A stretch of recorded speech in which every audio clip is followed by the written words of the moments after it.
This story is Top Secret.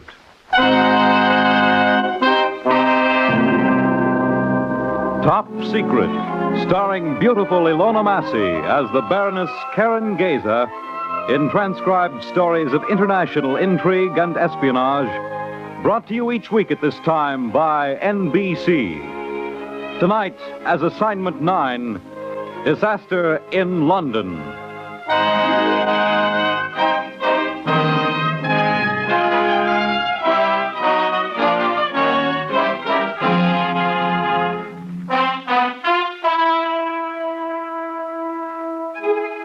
This assignment began where actually it should have ended, started where it should have finished.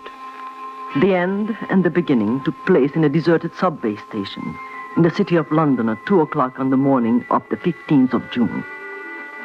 At this hour, there were no passengers. The station was empty. Everything was silent, motionless, like the body of Nicholas Kessler lying across the express tracks. In our swift, silent struggle, he had fallen off the platform, struck his head on the rail. The parcel, for which so many people had fought and killed and spied, was in my hands at last. London was saved. My mission was ended. For in a moment, Nicholas Kessler would die beneath the wheels of the Charing Cross Express. I could hear the far-off rumble of the train coming closer. Closer. I stood there on the empty platform in the dim light without pity, without feeling. This man deserved no sympathy, no mercy. Had he lived, he would have lost the war for England. The train raced toward his puny, sprawling, unconscious body. Steel wheels on steel tracks, a symphony of clashing sounds. Steel wheels turning, cutting, turning.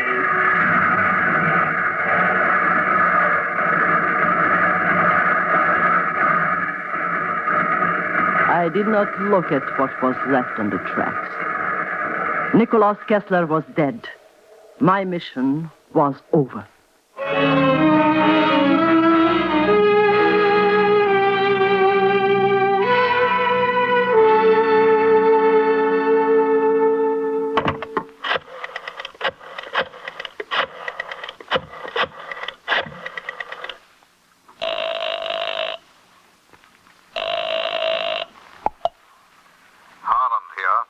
Lord Harland, this is Karen Geza.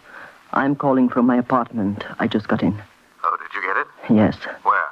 From Nicholas Kessler in the Mornington Crescent subway station. And where's Kessler now? He's dead. How? He was run over by the Charing Cross Express. But you got the parcel? Yes. Can you bring it to me now? No. Why? Nicholas Kessler was watched, and I am being watched. Until it is in your hands, it would be suicide for me to move out of this apartment. Supposing I send for it in the morning? Yes, that would be safer. All right, a young man named Alan Cornelius will call for it. Alan Cornelius. That's right. He's new in intelligence, but absolutely trustworthy. He'll use your own personal registration number as identification. 11864. Right. He'll be along at 9 this morning. Good. How do you feel? I think I will never feel anything again, never. Good night, Lord Harland.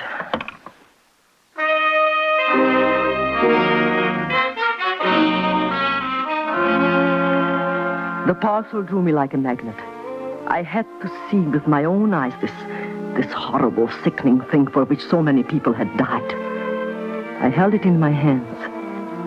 It was the size of a cigar box.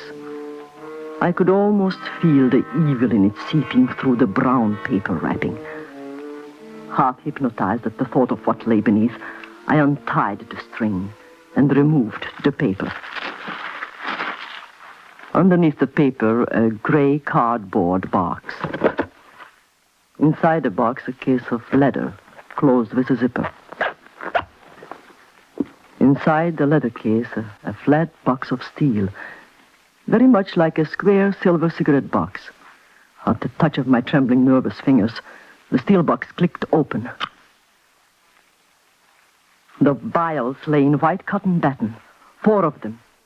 Tiny glass tubes filled with a yellowish liquid. Each vial was the size of my first finger, filled with a mass of detestable, loathsome yellow death, germ warfare, death by disease. Thank God I had caught Nicholas Kessler. Thank God I had stopped him. The contents of these vials emptied into the water supply of the city of London would have killed 9 million people.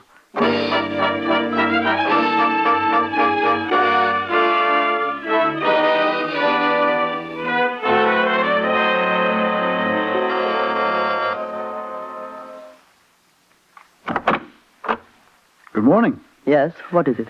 I'm Alan Cornelius. Are you the Baroness Karen Gazer? Come in. Why, I hope I didn't wake you up. Identify yourself. A number? Which is? Yours, 11864. Lord Harlan sent me to pick up a parcel. Did anyone notice you as you came in? I don't think so. How did you come? I have my own car. If you knew what was in this parcel, you'd understand my concern. Here, take it. Thanks. That all? Take it straight to Lord Harlan's office in headquarters. Right. I've heard a lot about you, Baroness. Lord Harlan says you're the cleverest operator MI2 has ever had. At the moment, I'm terribly tired. I haven't had a good night's sleep in almost 2 weeks. Will you be spending some time in London? Yes, I expect so. Well, perhaps we might have dinner some evening. Perhaps. And now, if you'll excuse me, please. Oh, certainly, son.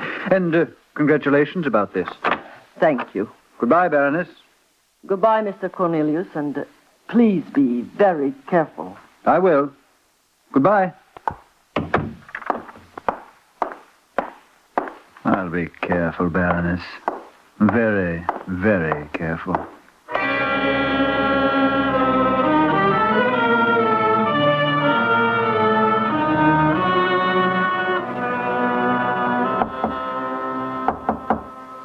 Who is it? Cornelius.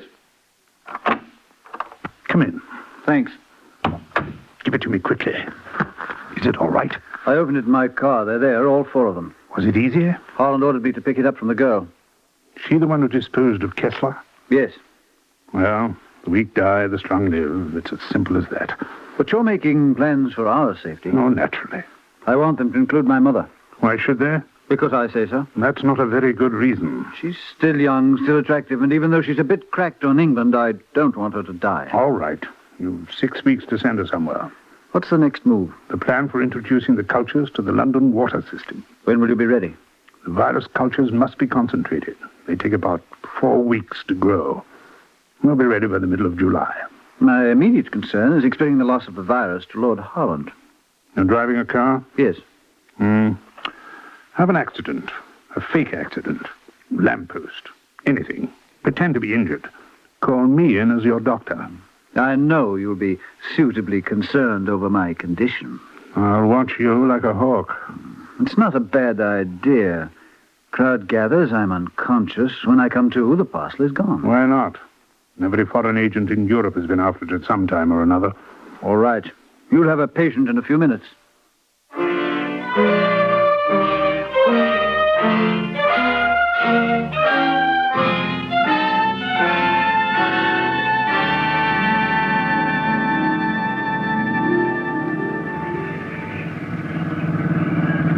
As the Americans would say, an accident looking for a place to happen.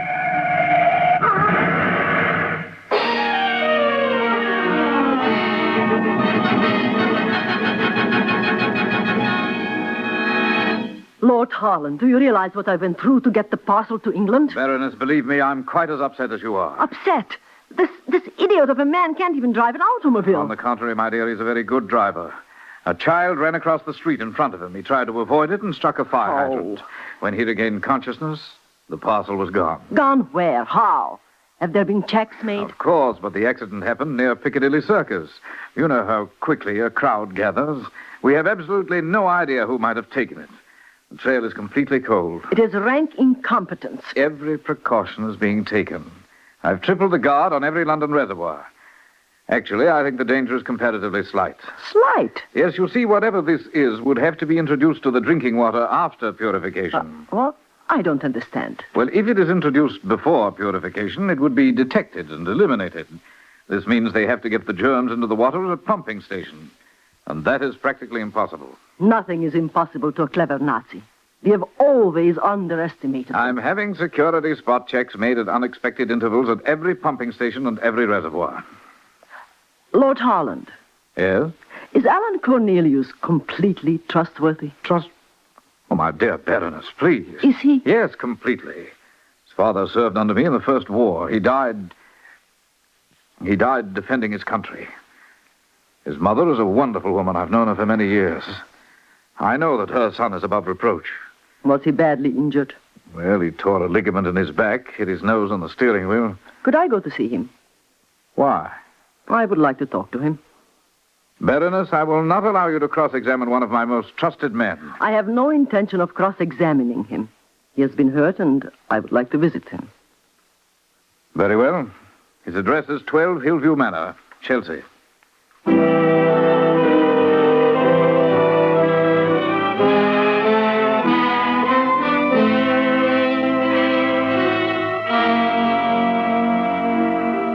It's jolly decent of you to come to see me. Oh, but I wanted to.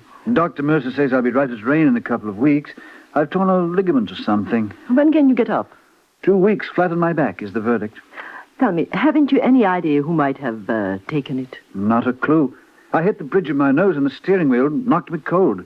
You can feel the bump under the bandage. I don't have to feel it. I believe you. It hadn't occurred to me that you wouldn't. Oh, I didn't mean it like that. I'm sorry. That's all right.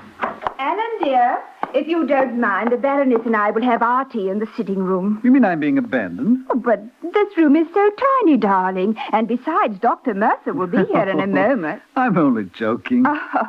Will you come and have tea, my dear? Certainly.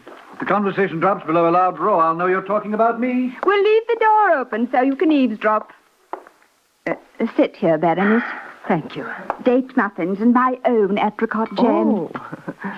Oh. Milk and sugar? No, just clear, please. It's awfully sweet of you to come and visit Alan. It's so tiresome for him not being able to walk. Thank you. Mrs. Cornelius, Yes? who is that in the picture? Oh, that's my husband. The 5th London Regiment. Yes. He was killed at Passchendaele in 1917. Lord Harland was his commanding officer. I see. It's difficult sometimes being a widow. But of course, Lord Harland has been wonderful to us. So interested in Alan. And such a good friend to me. After meeting you, I understand why he hasn't married. Oh, my dear, you mustn't say such things, really. It's terribly sweet of you, but I can assure you it isn't so. Lord Harland has been... Oh, there's the doctor. Come in, Dr. Mercer. Good afternoon, Mrs. Cornelius. How's our patient today? Oh, very bored, I'm afraid.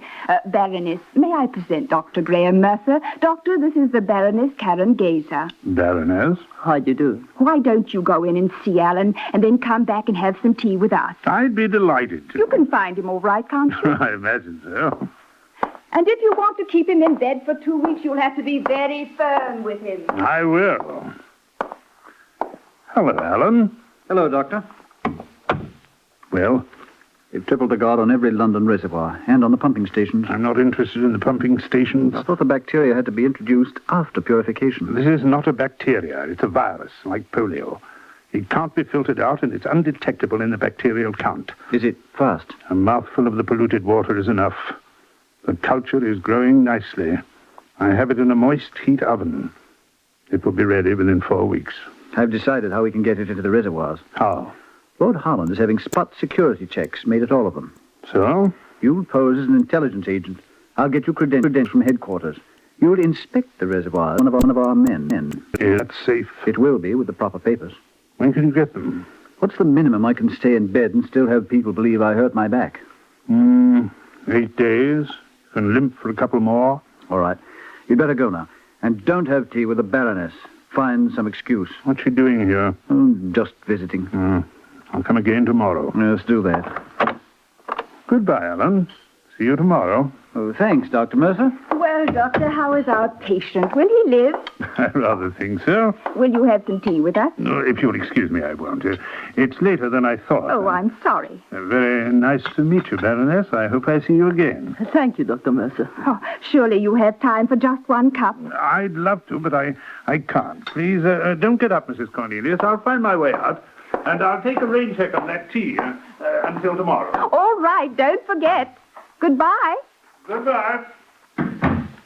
He's an extremely nice man. Yes. Of course, he isn't our regular family doctor. Oh, really? No, Alan met him at his club. More tea. No, thanks. But what sort of a doctor is he? Well, I believe he's a bacteriologist of some kind. He's been terribly concerned about Alan's back and very nice. But I don't see the connection between a strained back and bacteriology, do you? No, I don't. Well, however, since it's Alan's back, I suppose he can have any doctor he wants. How would you like to take him his tea? I know he'd appreciate it.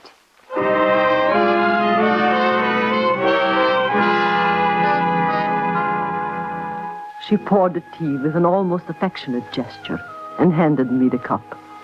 I carried it to Alan's bedroom and handed it to him.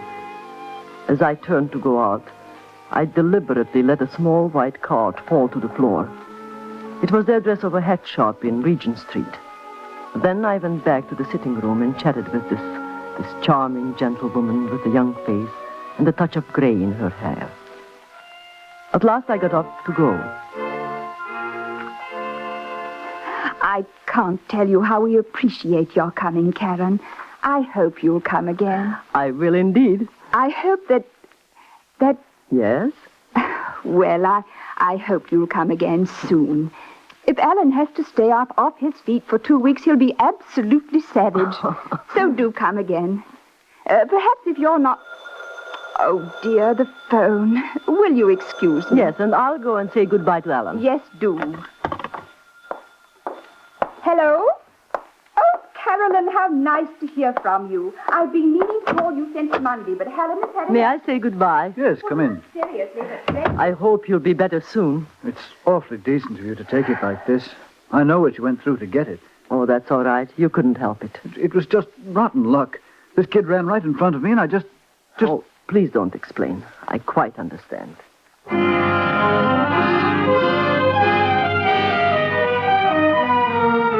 I did understand, clearly.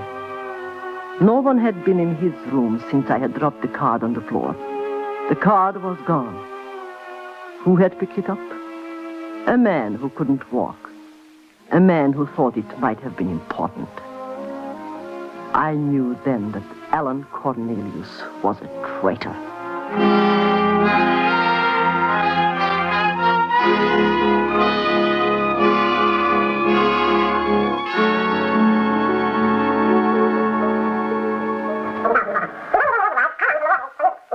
Will you shut that thing off, please? Sorry. Midnight Friday. They're waiting for us. No, I forgot that it was people. Now, what can I do for you? I want you to make an installation in a house at 12 Hillview Manor, Chelsea. When? A week from Tuesday, the three of us are going to the theater. You'll have from 8 until midnight. What type of installation? I want a microphone in the second bedroom. The man sleeps in there. It's at the end of the hall. I want another one behind the large painting in the living room. It's above the fireplace. Is this an espionage case? Yes, we think so. If necessary, I can get Lord Harland's approval, but I'd rather not. Your orders are sufficient, Baroness. Does someone monitor this equipment all the time? In shifts. 24 hours a day. If anybody speaking in the bedroom or the living room, we'll hear it here and record it on tape. Call me the moment you get anything. I'm particularly interested in a man named Mercer, Dr. Mercer. Mercer and Cornelius. Right.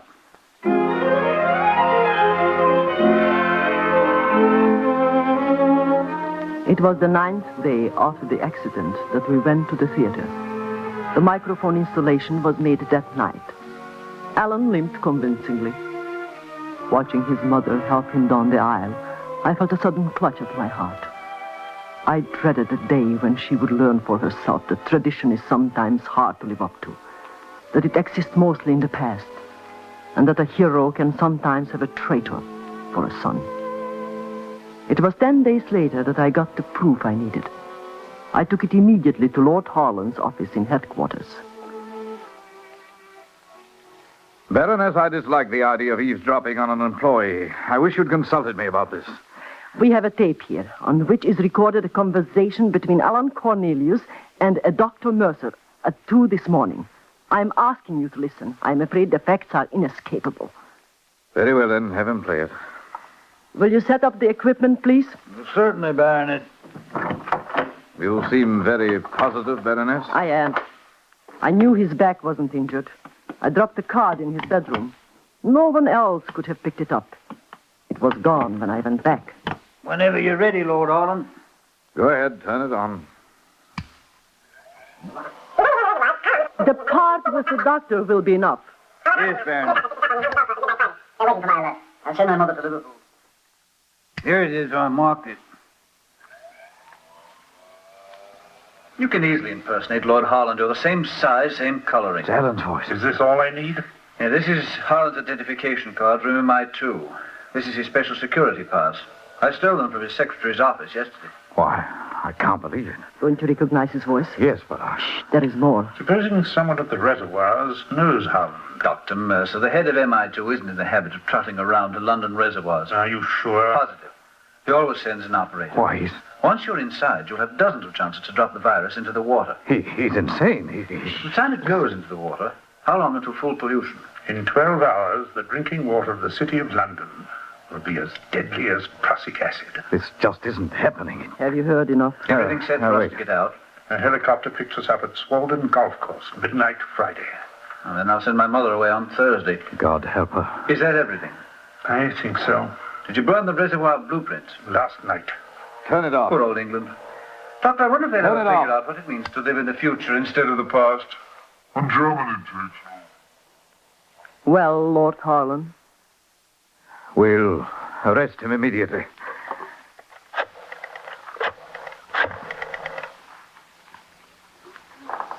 Emergency security, please.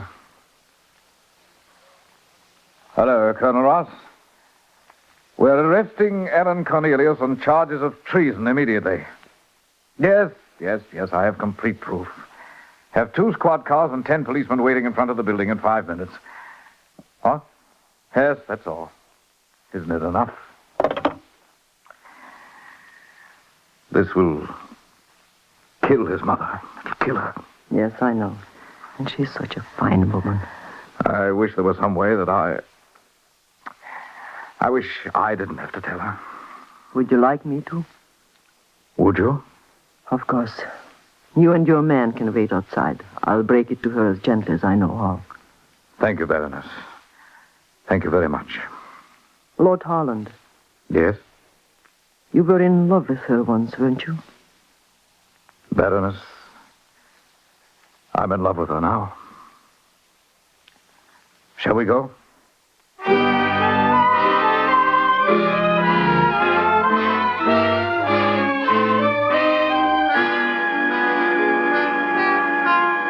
When I suspected the back injury was a fake, I had the microphones installed in this house. In this house? Yes, behind that picture, and in Alan's bedroom. It was the night we went to the theater. Go on. We recorded the conversation Alan had with Dr. Mercer. Lord Harland has heard it. He wanted me to tell you. He felt he couldn't face you himself. I can't believe it. I won't believe it. Alan couldn't. He couldn't be his father's son, and... I know how you feel, but the voices are unmistakable. But he couldn't. Oh, dear God, he couldn't. You'd better wake him up now. He's resting. Isn't that funny? He thought he'd have a rest before dinner. I've got to wake him up and tell him his country knows he's a traitor. I am terribly sorry for you. Are they outside now? Yes. You'd better wake him up.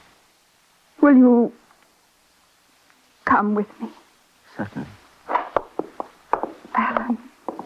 Alan. Alan. Alan. Hmm? What? What? They know. What? They've come to arrest you. What are you talking about? What's she doing here? What is this? Dr. Mercer, the reservoirs. You are caught. So what is this? What's the idea of bursting in here like this? Please, Alan, don't talk. Just get up and go. They know everything. There's been a microphone behind your bed for days. They've made records of your conversation with Mercer. Please don't lie, and please don't make a scene, and don't act. I couldn't stand it. There's no dignity left for you but silence. I see. Sometime, Alan, if you get the time, tell me why. Anybody mind if I put on a tie? All right, Baroness, keep still. You fool, put that gun down. I said don't move. You want to know why, Mother? Well, I'll tell you. Because I'm sick of being a hero, son. Because I'm sick of you yapping about Father and his bravery and his dying like a soldier. I'm so sick of it I could vomit. You've shoved my father down my throat ever since I was a kid. Well, I hate my father. I hate everything about him. I've hated him ever since I can remember. And Stop it! All right. But now get out of the way. If I've got to die for England, they'll have to catch me They're first. outside, Alan. Outside now. You haven't a chance. The house is surrounded. They'll have to kill me first. Get away from that door, Mother. Give me the gun, Alan. I'm telling you, Mother. Get out of my way. I'm not going to be honorable and give myself up. Now get out of my way. Give me the gun. Will you get out of the way? I tell you I won't go. I won't let them... Give me the gun, Alan. Thank you. Now, put on your tie. And please stop crying. All right, Baroness. Tell them my son is ready now.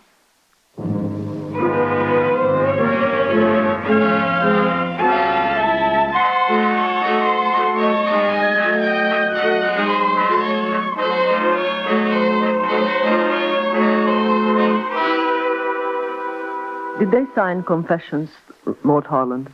Yes, both of them. Capturing the doctor was child's play, thanks to you. How is Mrs. Cornelius?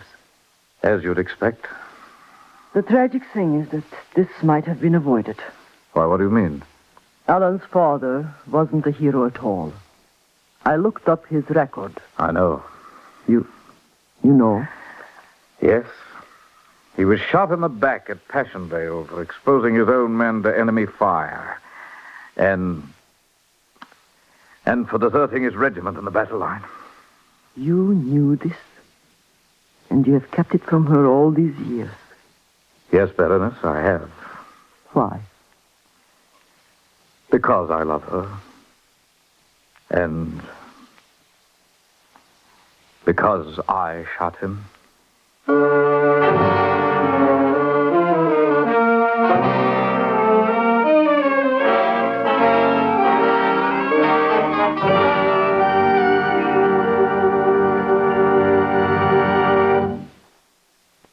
You have just heard Ilona Massey starring in NBC's Top Secret.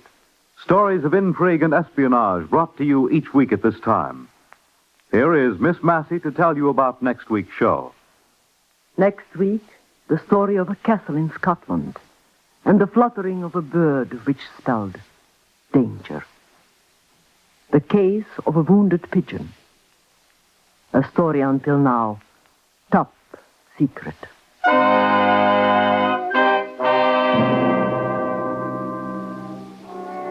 Top Secret is written, directed, and produced by Harry W. Junkin.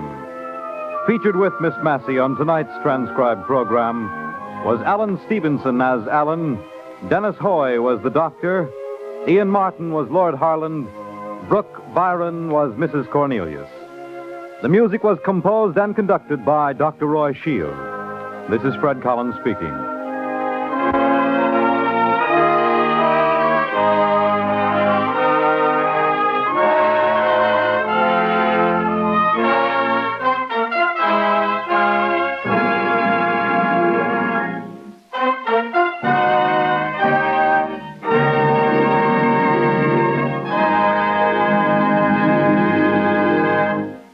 Take It or Leave It provides gay entertainment for you next on NBC.